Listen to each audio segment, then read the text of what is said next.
I was so burnt out that I thought I hated dentistry. Always annoyed, never wanting to go to work. I'd cry coming home from work half the time. I'd get home, I'd complain to my husband all the time. Signs of burnout are, one is, it's called compassion fatigue. So you stop caring about your patients. Most of the time, our biggest driver is pain, right? And so I just knew that it was either going to be dentistry or me, and I wasn't going to let dentistry win. That happened. I quit dentistry. A week later, I wrote this blog post titled 10 Reasons Your Dentist Probably Hates You Too, in reply to a blog post titled 10 Reasons I Hate the Dentist. And that was, the rest was history.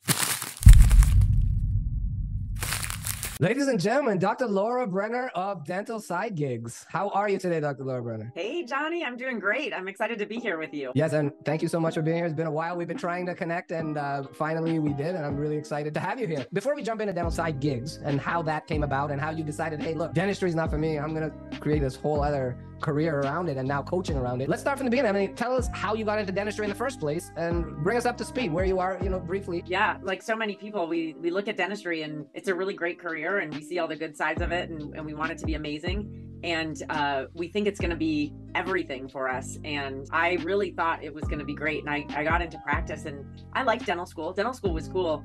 And when I got into practice, after about 3 years, I was so burnt out that I thought I hated dentistry. And now this was 2004. Nobody was talking about burnout, so I didn't know what it was. And I just knew that I was unhappy. I was in a lot of pain. And so I continued practicing for 7 more years in a lot of pain. But I didn't know what else I could do that whole time because as dentists, our school is so specific that I just thought I had no other skills.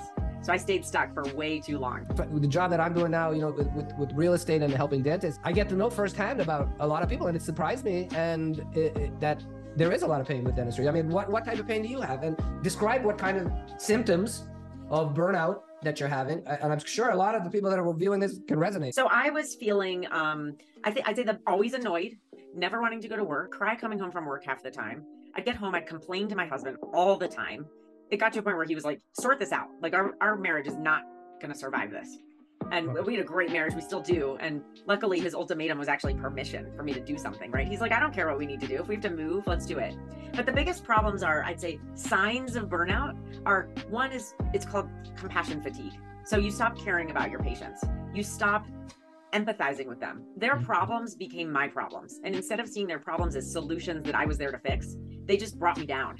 And so, always rolling my eyes, always annoyed with them. And then the other big one to me is when you have a hard time celebrating your accomplishments or even acknowledging them. I can think of amazing cases that I did that had great results that I couldn't even acknowledge because I was too worried.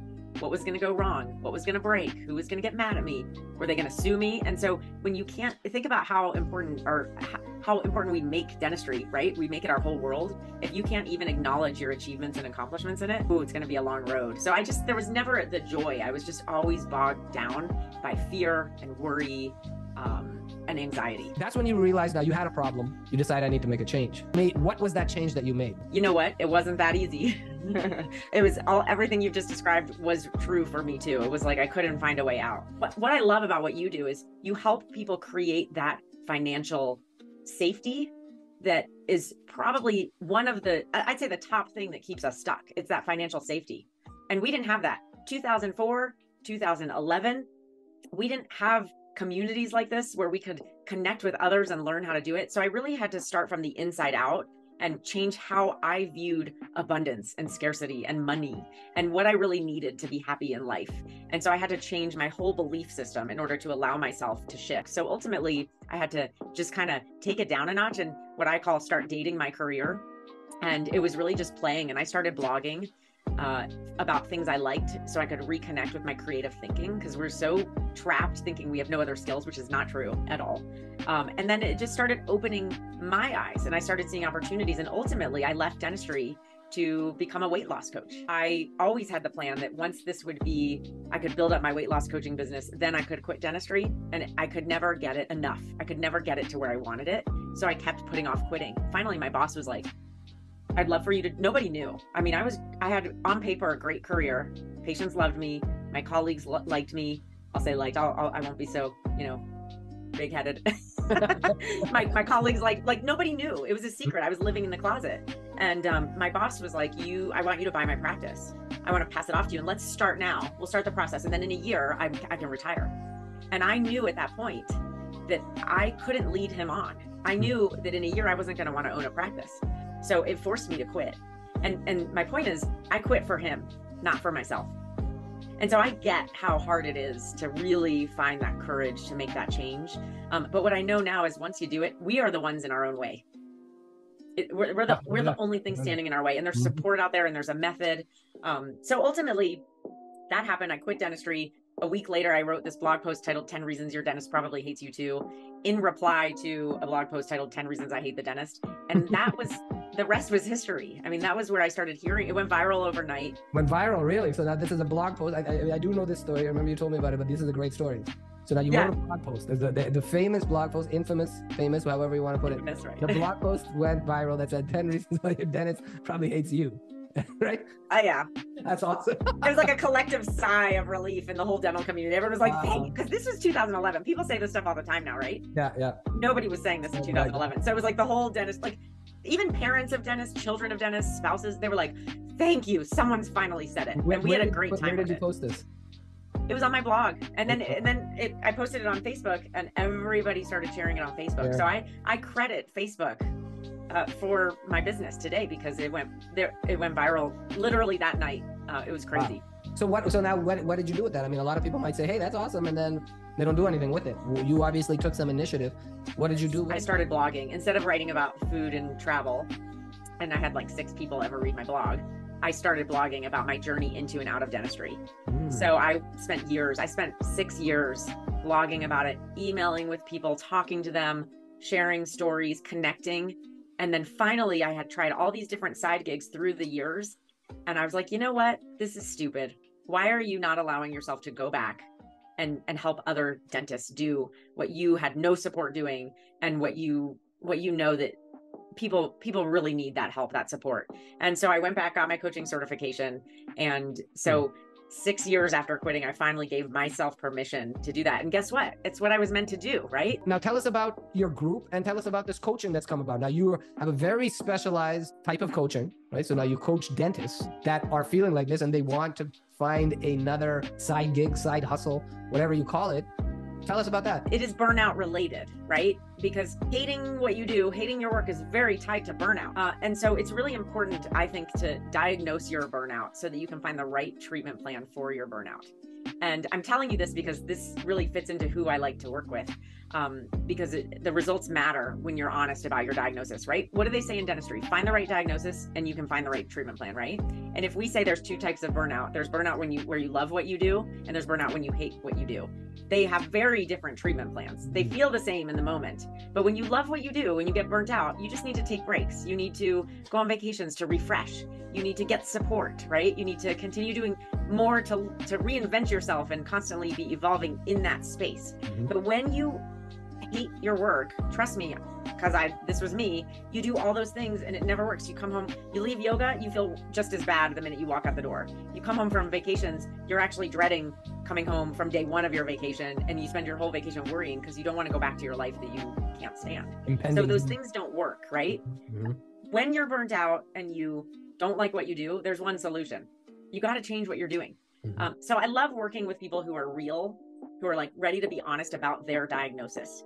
So I do work with people who are burnt out, they love what they do, and they just need to refresh and change their mindset and figure out, like, what are they doing in their thinking that is creating that burden that I described earlier? Because so much of it is what we're doing. It's our mindset, right? Laura, like, let's start kind of landing the plane here a little bit. Top 3 signs that a dentist needs to have a side gig. Oh, well, I think everybody should have a side gig.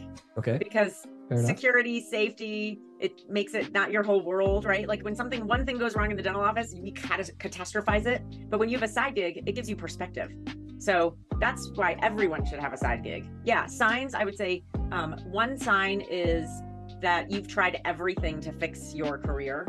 And you should, right? Like we've invested a lot to get here. We should do everything to make it the best it can be. But if you've tried everything and you still feel unhappy, anxious, the words people describe to me are like, sometimes I feel like this is soul crushing. Like that's the sign you should life draining. Exactly.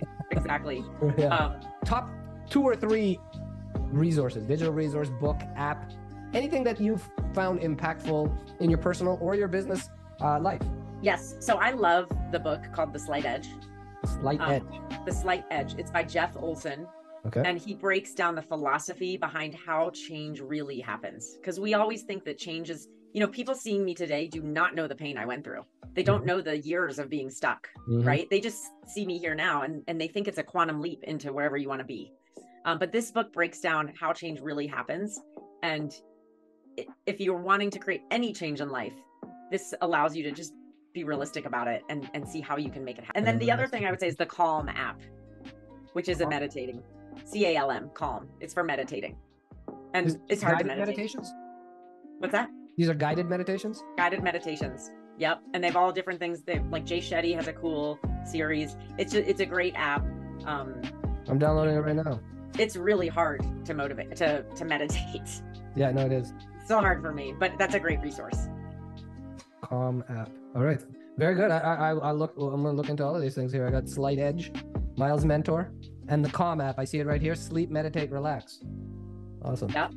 Got to take care of ourselves. That's it. Dr. Laura, it's been an absolute pleasure having you here. We'll have you back again as a guest at another date. And any final words before we sign off here? I just want to say, to answer your first question you almost asked me, invest in yourself, right? And he talks about this in those Slight Edge. Stop investing in other people. Invest in yourself and invest in creating the life you want. Well said. Very well said. All right. Thanks again. And we will see you on next week. We'll continue on with the Journey to Financial Freedom episode number. I don't know what episode number is what it is, but just be there. Every next Wednesday, 7 p.m. Eastern, 5 p.m. Pacific time. To quote the great Jerry Springer, the late and great Jerry Springer, take care of yourself and each other. I'm Dr. Jonny Walker. Take care.